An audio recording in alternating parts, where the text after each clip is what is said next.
Bismillah ar-Rahman ar-Rahim. First of all, I would like to extend my thanks to Brother Imran Shahid and Brother Rifat Ali Khan from Toronto, Bazm, for giving me this opportunity to speak to them on an important topic. And the topic today is the purpose of human creation, the Quranic perspective. I thought this topic will make some fundamentals clear to us in the light of the Quran, that why are we here in this world, and what does Quran tell us about the purpose of our creation.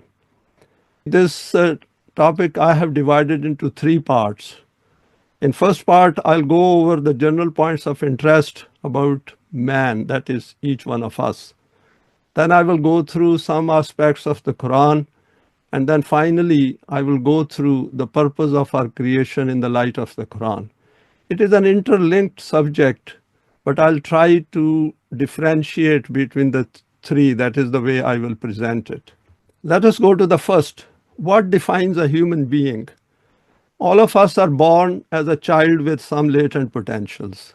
And some of these potentials we demonstrate or manifest in the man-made system. For example, we get education, training, we experience life, and in the process, we display a lot of our potentials, like getting a degree, getting training, for example, becoming a doctor, becoming a dentist, or becoming a lawyer, or something else, even politician. So those are the latent potentials which we display in this life. But then there are other latent potentials as well, to which the Quran points our attention, and it says that once you get the guidance of the Quran, then you will be able to bring those out. So that means unless we go to the Quran, we cannot tap into those latent potentials which are related to the human self, and this aspect will become clearer later on.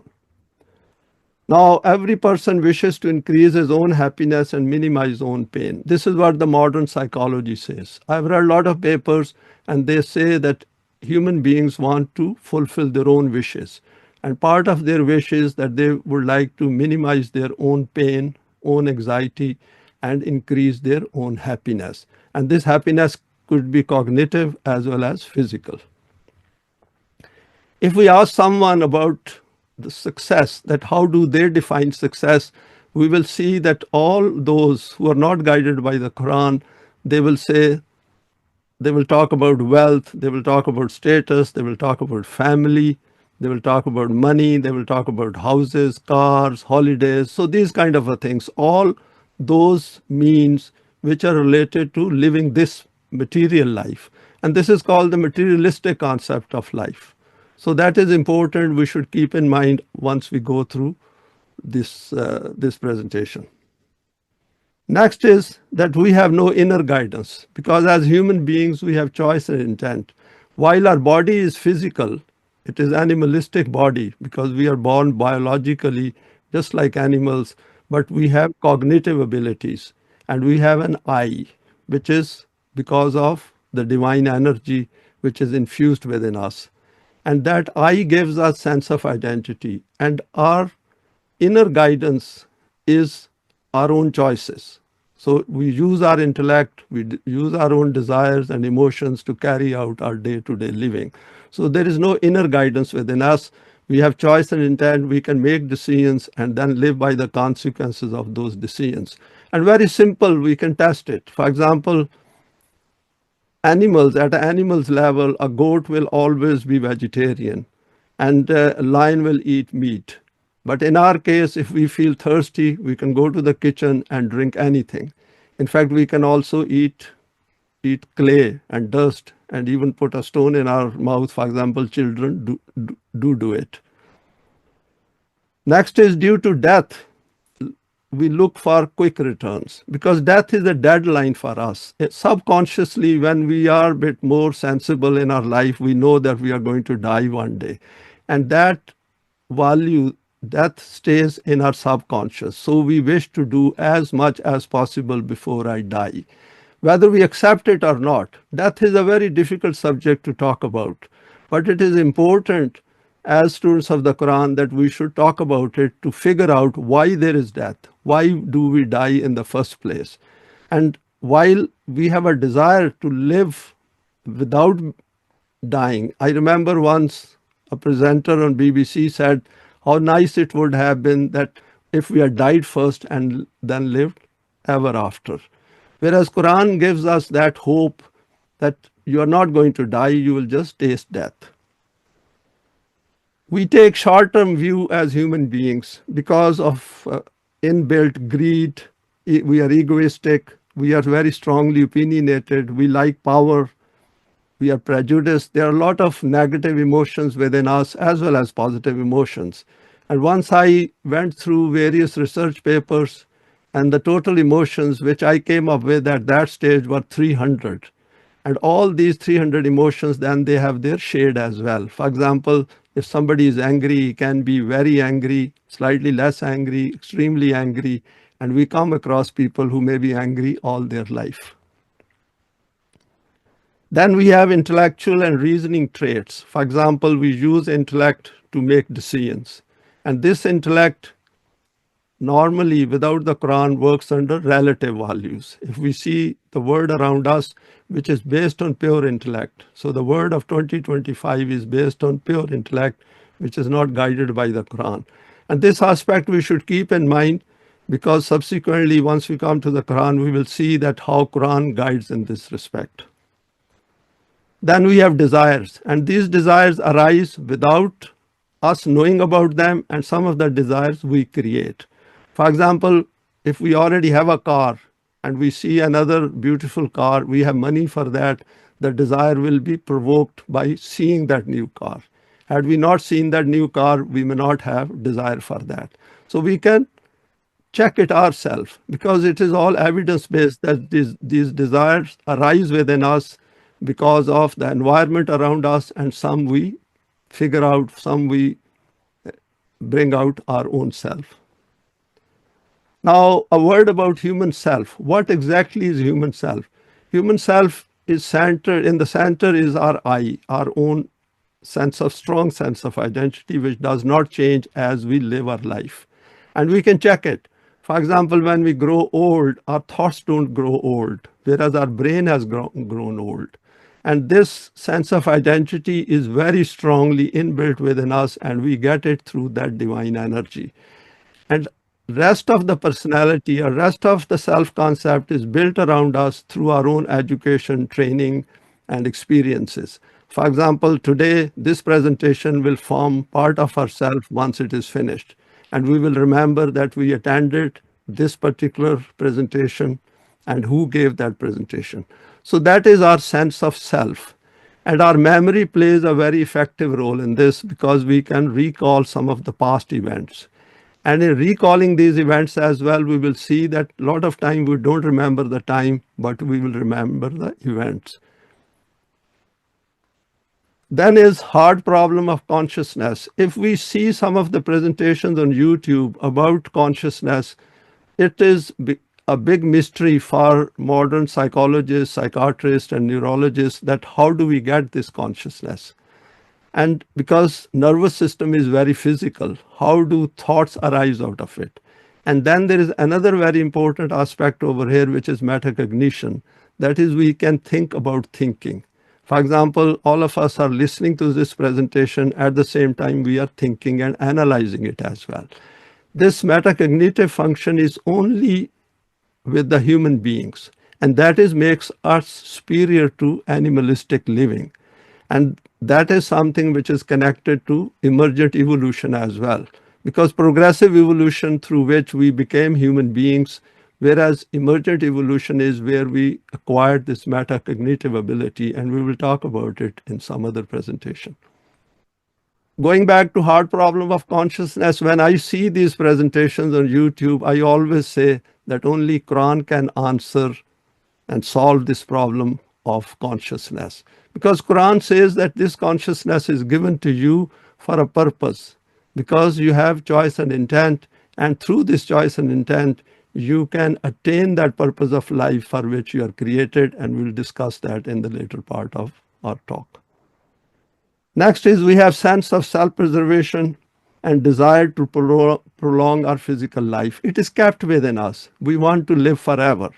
And this is where the beauty of the Quran comes in. It says, This desire has been created in you, and if you follow this path, then this desire will be fulfilled. Every cause and an effect we can see in the physical world. Whatever we do, it has consequences. For example, if we put our finger in fire, it will burn, whether we know fire will burn or not. For example, it happens with children that they will sometimes cause an accident. The human self does not die with death. And this is a very important aspect of human living. And this is where the Quran puts emphasis that since you have this divine energy, it is not going to disappear with physical death. Now the question is, where is the evidence for that? And that we will discuss later on in our third part. Now we move to the next part of our presentation, which is what is in the Quran. Now, the kind of a world which we see all around us is, as I said earlier, it is based on pure human intellect, which is not guided by the Quran. And this is the best what human beings can create at this point in time. Because every cause has an effect, we have reached a certain stage where all the past, whatever has happened in the past, is becoming our present. And whatever we do now will become our future. So the important thing which comes to our mind is, why do human beings create problems for others? And then they try to solve those problems which they have created themselves, which they should not have created in the first place. And this is where Quran helps us to understand this whole mechanism, this whole process of working in the world as human beings.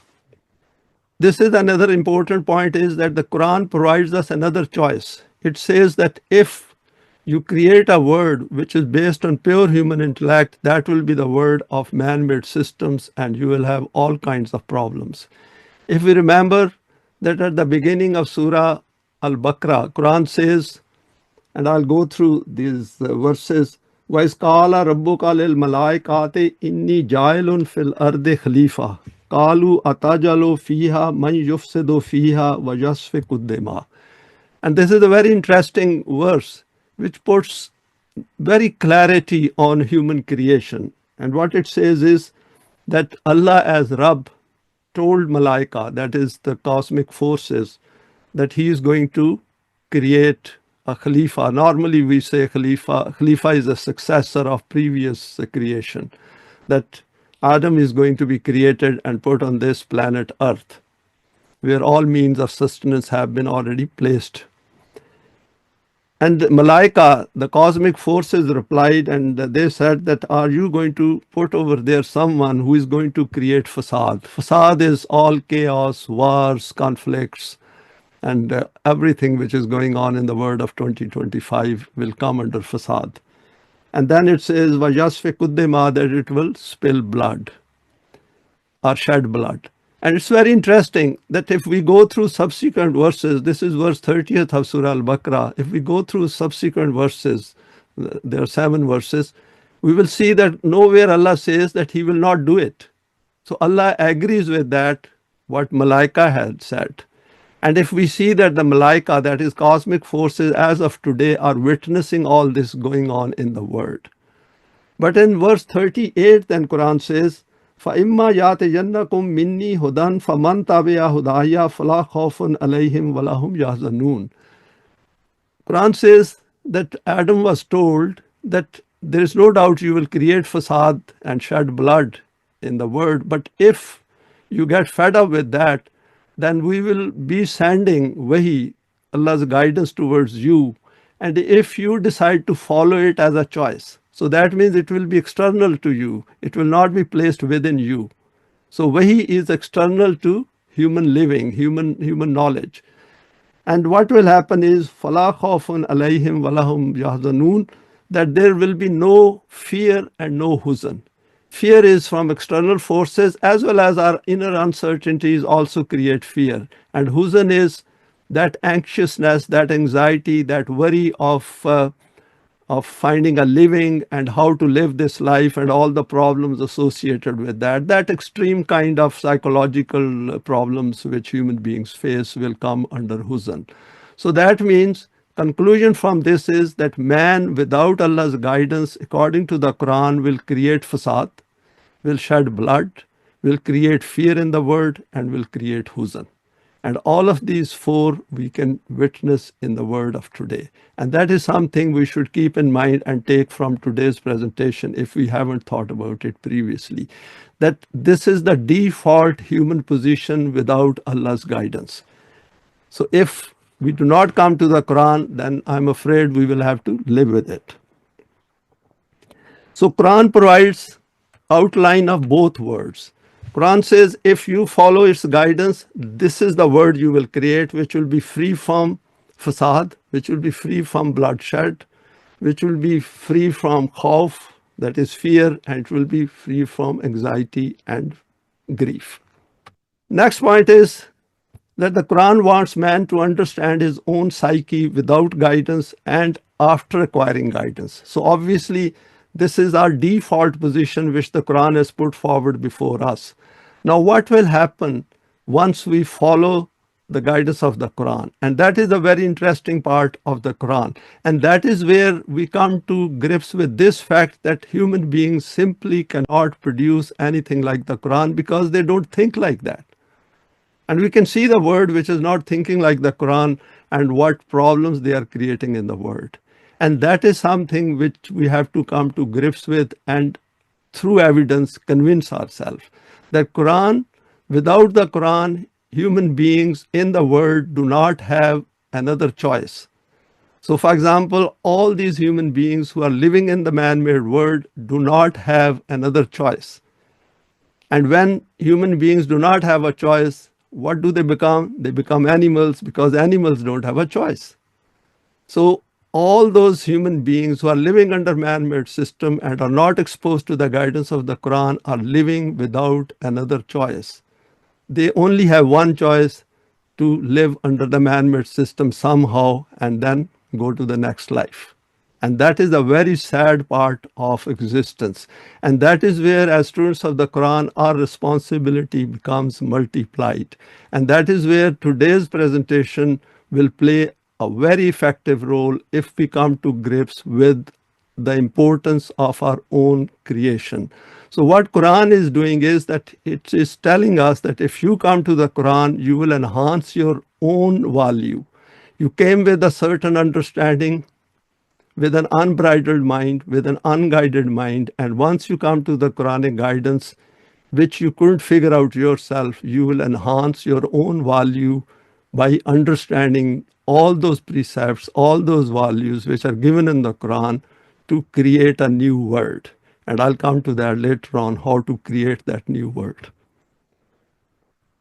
Now, we know that from this, we have now at least understand that there are two parts of human existence, which is the physical side and human self.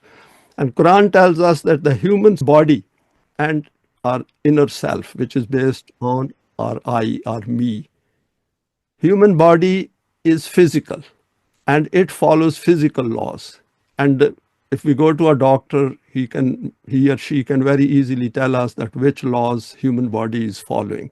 For example, the way our heart functions, the way blood flows through it, the way our nervous system functions.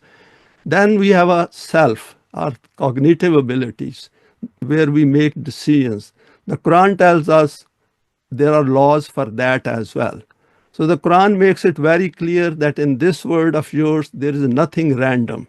There is nothing to chance. Everything follows laws. So it will be a failure of human intellect if it cannot figure out the cause of any problem. And Quran also tells us that the first cause of creation of the universe, you will not know about it because it was created from nothing. But subsequently, you should be able to find out every cause in your world, whether it is physical or that one which is affecting yourself or your mutual working. So for example, law of requital, we will just come to that later. That law of requital tells us that whatever we do, it affects our inner self. And we can figure it out, and it is evidence-based. So as I said, Quran is not a product of human intellect. And Quran then calls itself light, nur. And it says that your default position is darkness. So all these darknesses which are covering the planet Earth, which are invisible, but these are psychological darknesses through which human beings are making mistakes and fighting with each other and creating problems. The interesting part is that all of us are going to die. Why do human beings quicken the death of others? For example, what is happening in Gaza, all those human beings who are killing other human beings, even children and everyone, all are going to die. The only thing which has happened is that if one individual kills another individual, then it is not a success, because the same human being who is killing another human being is going to die himself as well at some point in time. And this is where the Quran helps us and brings the importance of death into our life. That death is just a phase of life. So nobody is going to die. And if the accountability comes into it, then we realize that what is important is to hold ourselves accountable and live a happier life by sharing the means of sustenance of this planet. And this is an issue which we will cover some other time under permanent values. Now, what it does, Quran, it gives us the true definition of freedom. It says that no human being has the right to control and govern another human being. And does it mean lawlessness? It says no. Since you all possess a self, and Allah Himself possesses an infinitely developed self, then Allah becomes a model for human beings. Therefore, the concept of Allah given in the Quran is an objective standard for human self which is interested to enhance its own value. Quran tells us that all human beings are equal, hence no human being has a right to give laws and control another human being.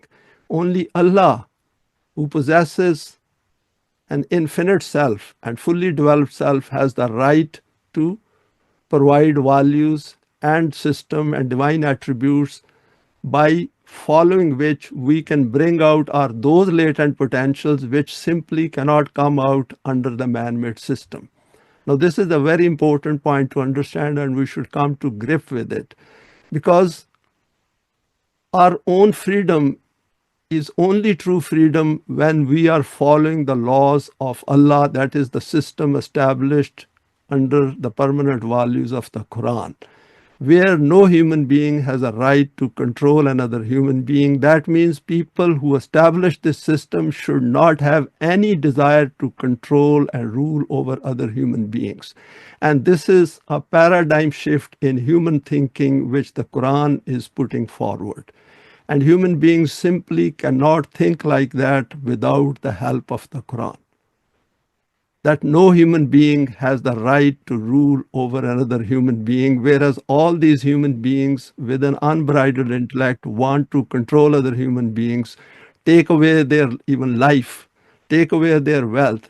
And we can see that almost 1 or 2% in the world are controlling the wealth of the world, and others are left yatim and miskeen, and most of the humanity is suffering economically as well as psychologically.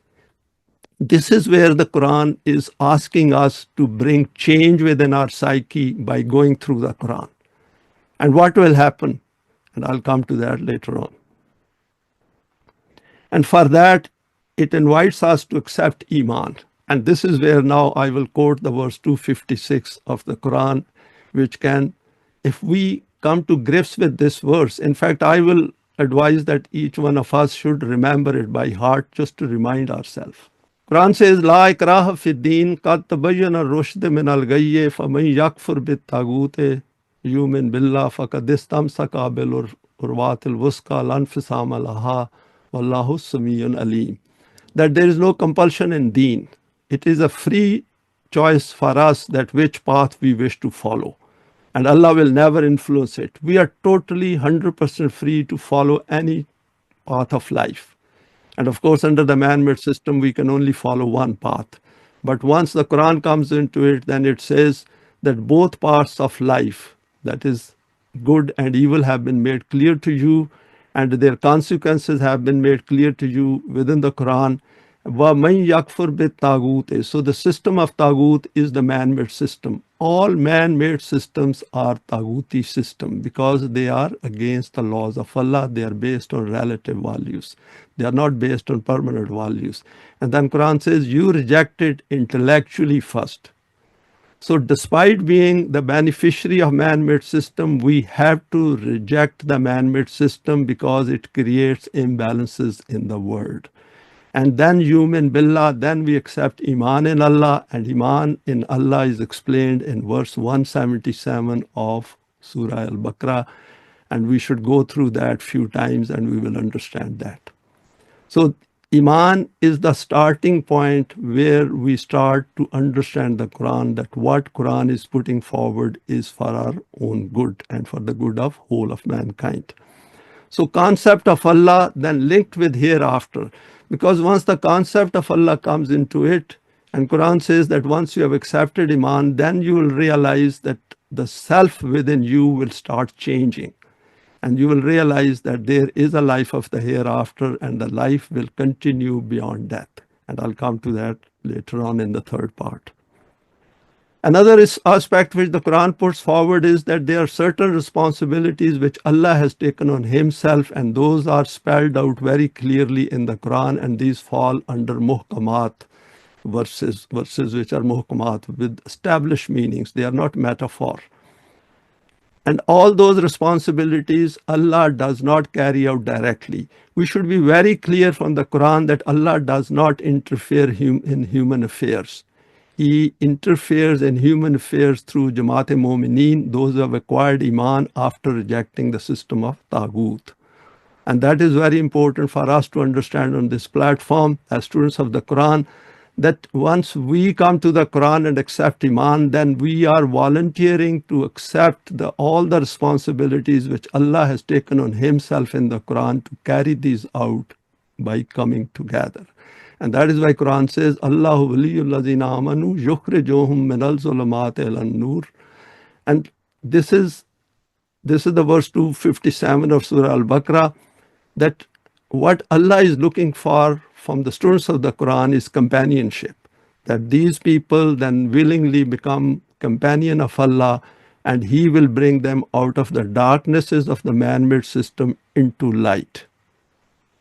And when the light comes, it means everything becomes clear. Everything we understand very clearly what it means. So it is the Quran, through the Quran we can understand all the problems of man-made systems very clearly.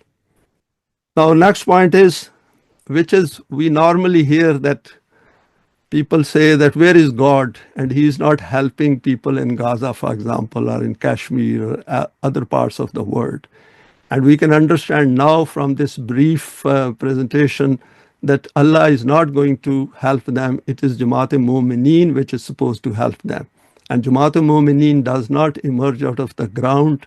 They are not produced biologically. They have to become one. And from here we can also understand that this Quran cannot be produced by human intellect, because human intellect does not think like that. Human intellect always thinks for its own interest. It is selfish at the fundamental level. So human intellect is more or less neutral and it has to make certain decisions, but human beings always go for their self-interest and they think that the life will end with death. Most human beings think that life will end with death. Even those religious people think that the life will end with death, because when any one of them dies, they also have same grief and unhappiness. None of them says, I will see you in the next life. I've never seen anyone saying that I will see you at the next life. They always think that the life will end with physical death. But they have some kind of vague idea that there might be a hereafter, and that hereafter too, their concept of God is that it is God who can forgive them. It has nothing to do with their deeds.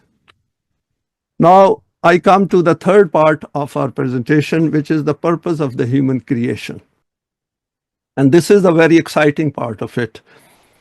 Now, Quran says in Surah 45, that is Surah Jatiyah, verse 22, خَلَقَ اللَّهُ السَّمَاوَاتِ وَالْأَرْضَ بِالْحَقِّ وَلِتُجْزَى كُلُّ نَفْسٍ بِمَا كَسَبَتْ وَهُمْ لَا يُظْلَمُونَ, that Allah has created heavens and the earth bil haq, so that everyone, every nafs is recompensed for what it does, kasabat.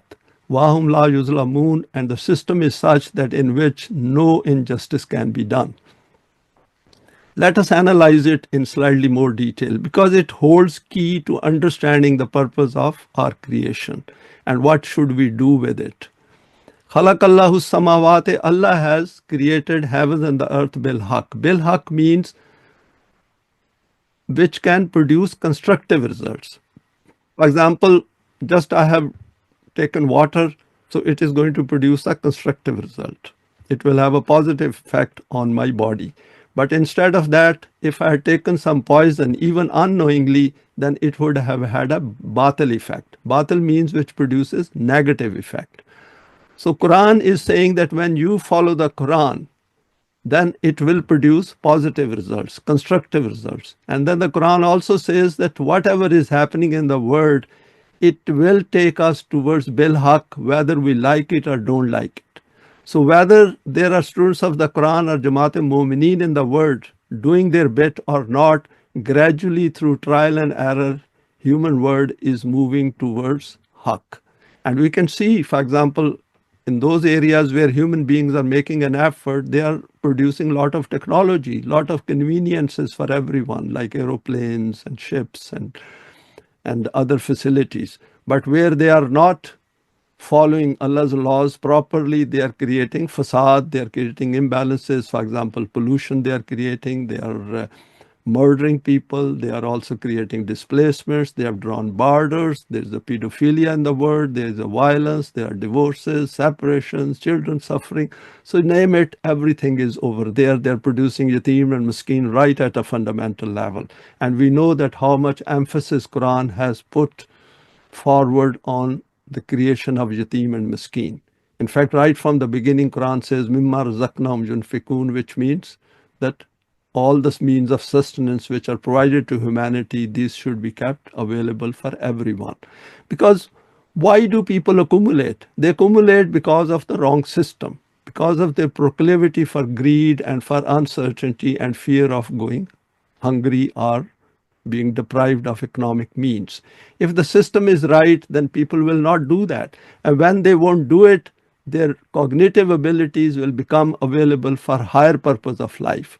In present world, we can see that most of our cognitive abilities become utilized in pursuit of producing some economic means. Right from beginning, children are forced into those areas of thinking where they have to look for jobs, education, doing some business, and all their life is spent in becoming materialistic. And where is self in that? Where is self-development? It doesn't come into it. And that is where Quran is saying that those who have understood this particular law, that they are accountable for whatever they are doing, then using this accountability as a value, they can become more conscious of what is going on within themselves and what is going on in the outer world. So the word of 2025 as of today is a product of last 300-400 years of what human beings have been doing. And if they don't change the course, then of course things will keep becoming bad to worse. So this law is a law of mukafat, a law of requital in our normal terms. And in Islam Challenge to Religion, there is a complete chapter on that. It's worth going through it a few times. Now, next is, as we have already said, that there are two aspects of the human existence, physical and self. And physical laws, we know it, that those which deal with hygiene and maintaining good health. And why should we maintain good health if we want to develop ourselves? Because we want a longer life, not to keep doing the same every day, but to do something as mu'mineen, coming together and do something towards the system of deen. So over here, Quran is asking us to change our outlook. So it is very important to understand law of requital and its functioning in our life, because this is where our thinking changes. We suddenly become accountable. And becoming accountable should not put any fear into us, because this is a law.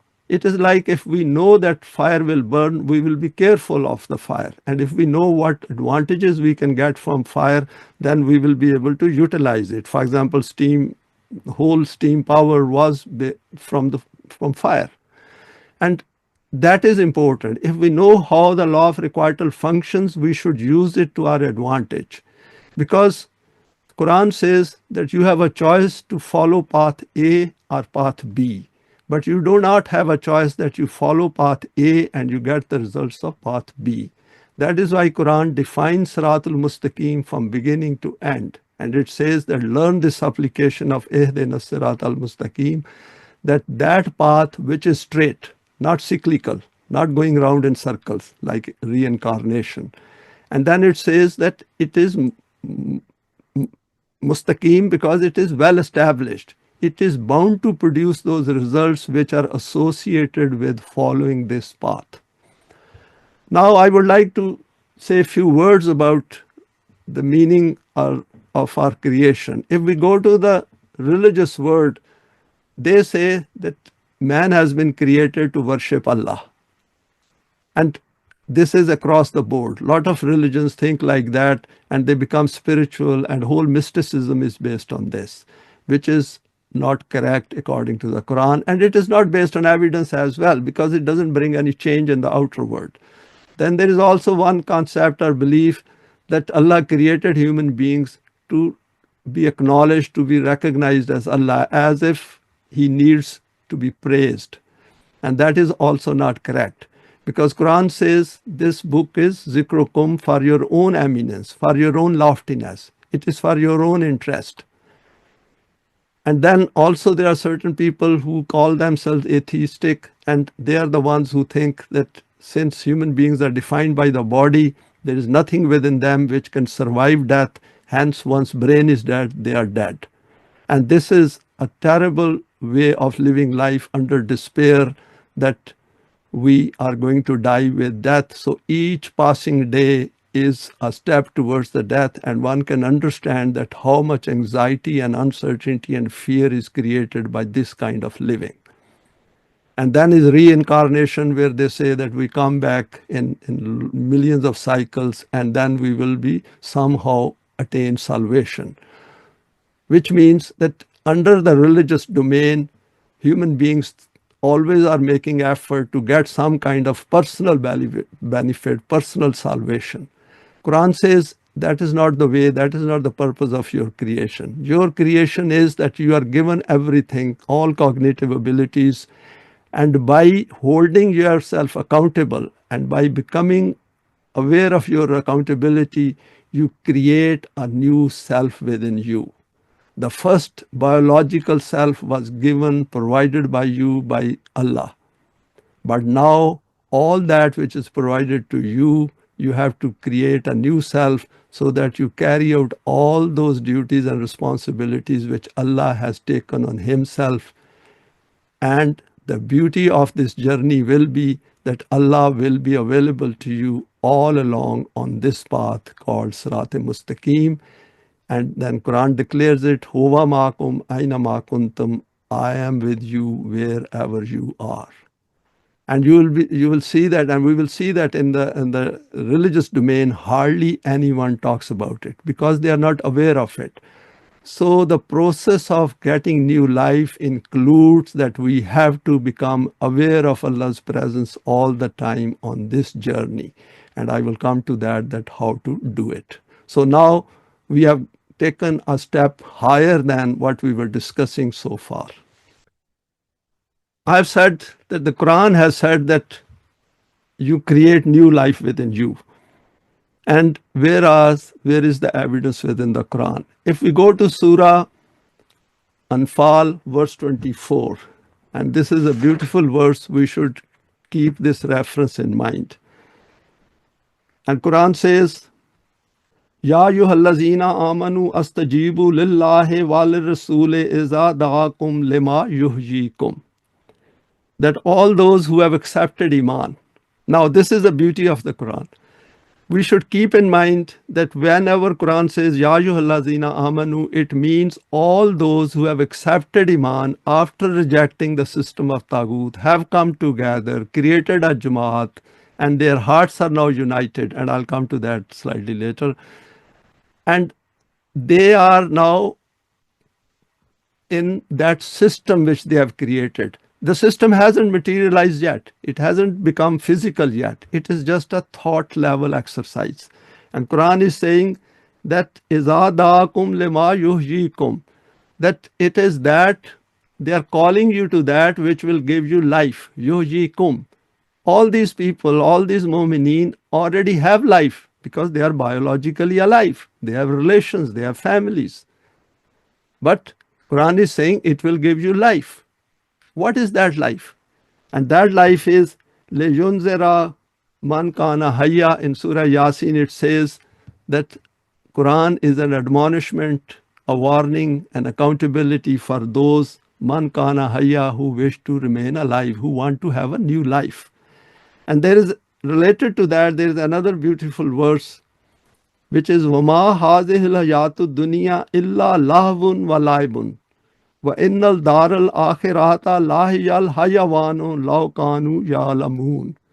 And over here the verse starts from وَمَا هَذِهِ الْحَيَاةُ الدُّنْيَا, that this world of yours, this world in which you are living, in which you have appeared biologically without any choice, because none of us comes to this life with a choice. Nobody asks us that there is a world of 2025, would you like to come over there? I'm sure many of us, once we know about it, we will refuse to come to this world. Quran says, don't worry.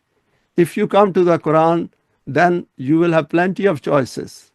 And that will take you to the new life. And then you will realize the importance of your existence once you have acquired that new life using the Quranic guidance. So over here, Quran says, هَذِهِ الْحَيَاةُ الدُّنْيَا إِلَّا لَهْوٌ وَلَعِبٌ. That without the guidance of the Quran, you will think this word is lahvun wa laibun, which means it is just an entertainment and support. These two terms means that we think that this life is meaningless, purposeless. We are just over here to eat, drink, go to sleep, produce few children, and that's the end of it. Quran says, no. You have something within you through which you can create a new life. وَإِنَّ الدَّارَ الْآخِرَةَ. And the important part of that is that you should start making an effort to get another life, which has a hereafter as well. And what is that? Lahiyal hayawanu. That is the superior life to the initial biological life. Over here, hayawan is on the weight of fulan, which means that it will give you a rise from the previous position to a higher position.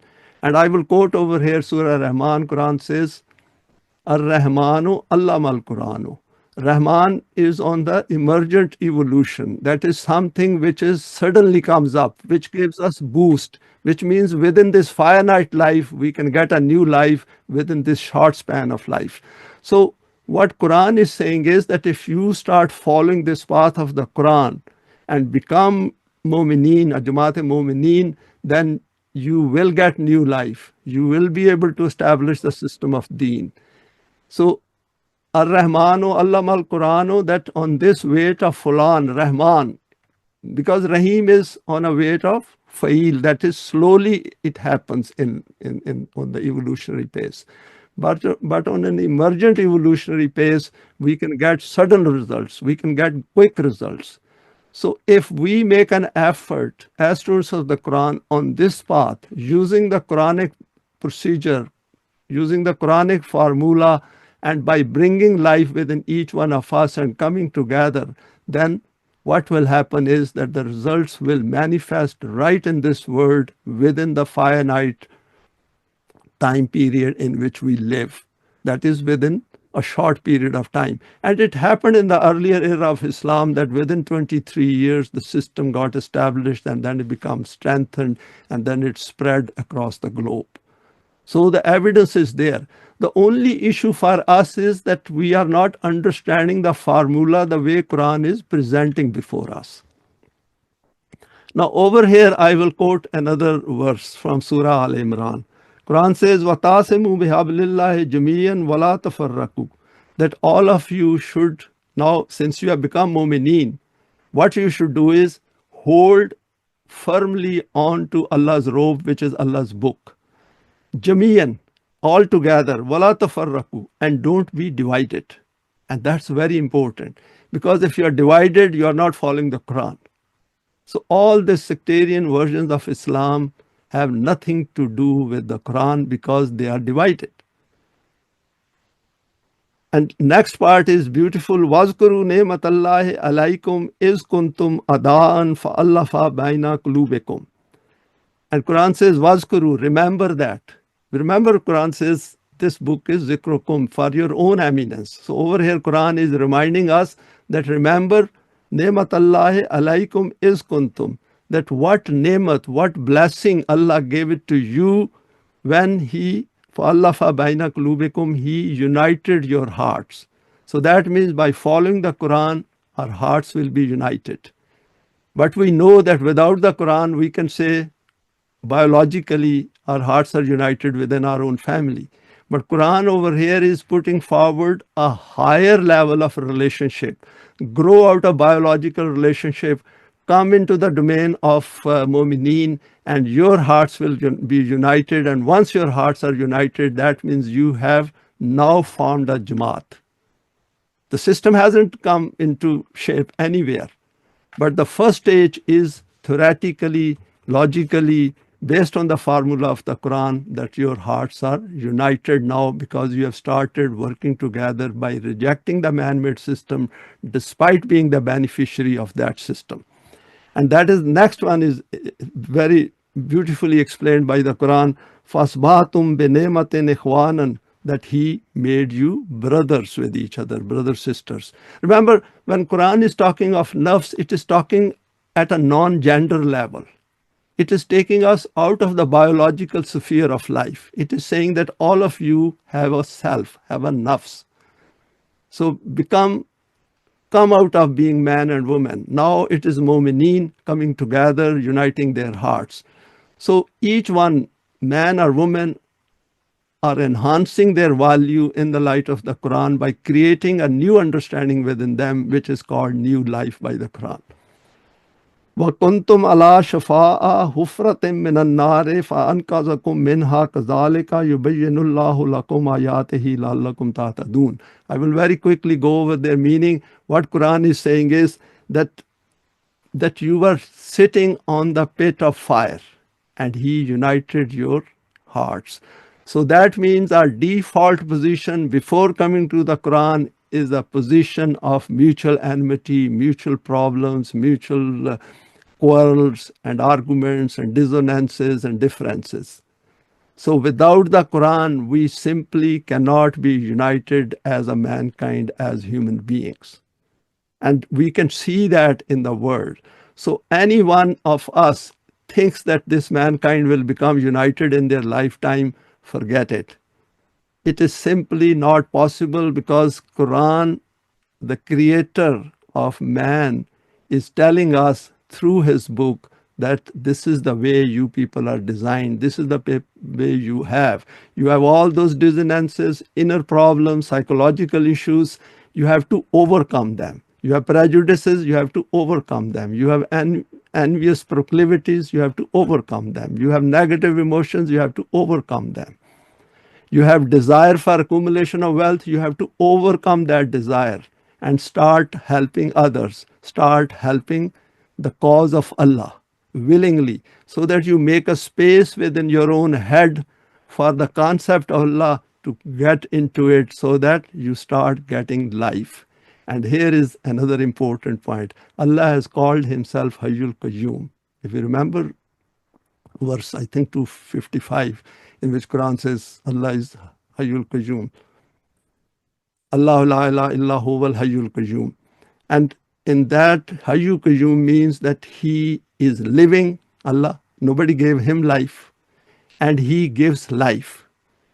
So His concept, which is given in the Quran, once it gets into our head and we accept that Iman, we have given essentially a new life to our own self, because our cognitive abilities work on thoughts.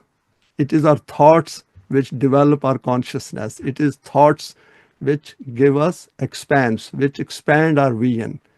It is thoughts which help us to make decisions. We simply cannot make any decision unless we first think about it.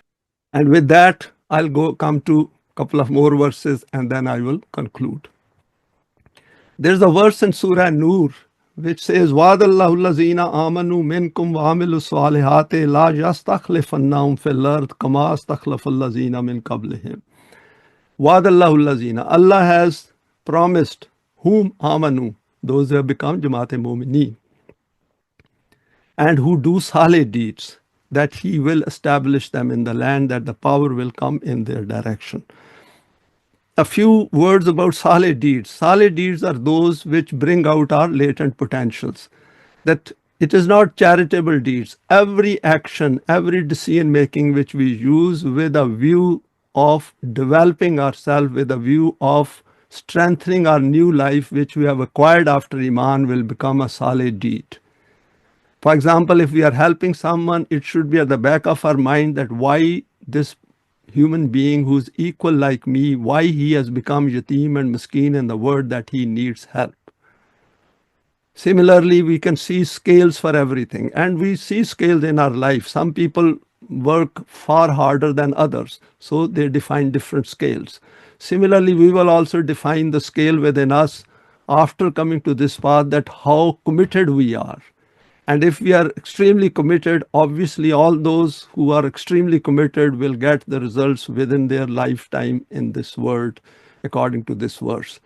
The issue which we find at times difficult is we start looking in the word for some tangible signs or physical signs. Because presently, for example, Pharaoh of the world is in Washington. We look at that and say, how is he going to be replaced by the system of Deen? Quran says, don't worry about it. This is my word.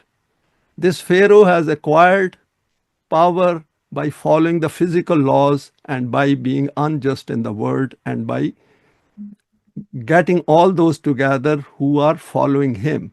What you do is you start working on the Quran conceptually first, coming together and keep going forward. And for this, there are plenty of examples in the Quran in the lives of the messengers. For example, in the case of Messenger Musa, Quran says that he went to Pharaoh and Pharaoh told him that you have come to displace me, but you will not succeed. And there's a tussle going on between them. At one stage, Bani Israel are told that you convert your homes into masjid, into Qibla, and work over there quietly. And the whole purpose of human creation is that if they come to the Quran, then it becomes incumbent on Allah's laws to help them. So presently, if the change is not coming, it is because there is no Jamaat-e-Mu'mineen in the world according to the Quran. And we can check it as well and verify it. And Quran over here says that ultimately you have to make a covenant and agreement with Allah. Inna Allah hashtara minal mu'minina anfusahum wa amwalahum bi anna lahum jannata. That you sell your body, that is, you make a deal with Allah, that I give my own self and all my possessions in your path and commit to you. And this comes far later. The initial stages are to come together and unite hearts. And death will in any case come to us. It might feel a bit of scary that Allah is asking for our life, whereas this life is given by Him. And that is the beauty of this deal, that what He has given us, He has made us totally free to make our own choice whether we want to enter into a covenant with Him or not. And Quran says, Tansurullaha yansurukum. If you help Allah and His cause, that is, carry out all those duties which Allah wants us to carry out in this world, then He will help us. So our issue is that we are scared of taking the first step. So if we take this step and move forward as a team, then results will start falling in place in our direction. And Quran says, Inna Allaha la yughayyiru ma biqawmin hatta yughayyiru ma bi anfusihim. unless we change our psyche, the outer world will not change.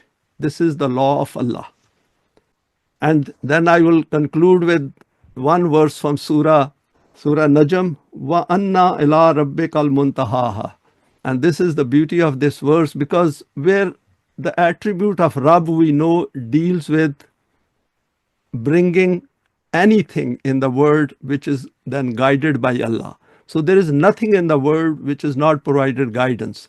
The only difference between human beings and other inanimate things is that in our case, He has given us choice and intent, and He wants us to make that choice and come towards Rububiyat, so that in our case, we don't die with death.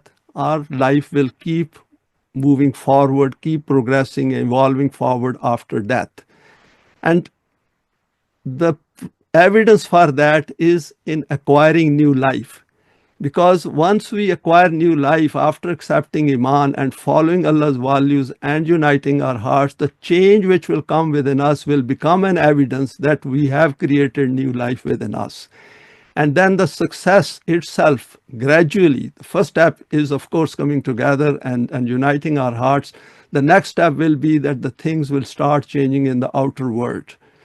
And Quran has given the model of, for example, the messenger Yusuf, that even in the case of one person, things can change in the outer world if we acquire that level of inner discernment, where we rise to that level, where, as Quran says, وَمَا تَشَاءُونَ إِلَّا أَن يَشَاءَ اللَّهُ رَبُّ الْعَالَمِينَ, that you should start wishing the way Allah wants you to wish. That is, we bring our own will willingly under His, should I say, control, or under His laws, under His values, and become His companion.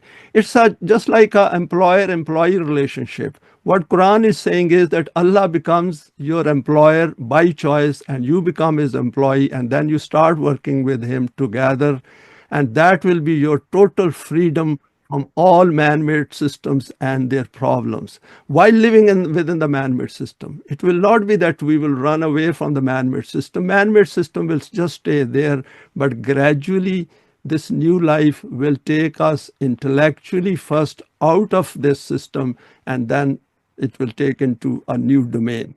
And the power will come in your direction as per His law. Don't worry about that power. And that is what Quran told the messenger of Allah as well, that whether this system is established in your life or not, that is not your problem. You just keep following this formula which is given to you in the Quran. Now, conclusion: life is one-way street, and death is tasted by the developed self possessing new life. So we have a choice. Previously, when we were not on the Quran, we did not have a choice. We were forced to live under the man-made system, and we were forced to think like the man-made system. But now, after coming to the Quran, we got a choice. Now it is up to us that how far we want to take this choice and how much effort we are willing to make. And the Quran is putting forward to us that Allah will help us. His laws will help us. And this is a very big subject, and I'll leave it for some other time. Thank you very much.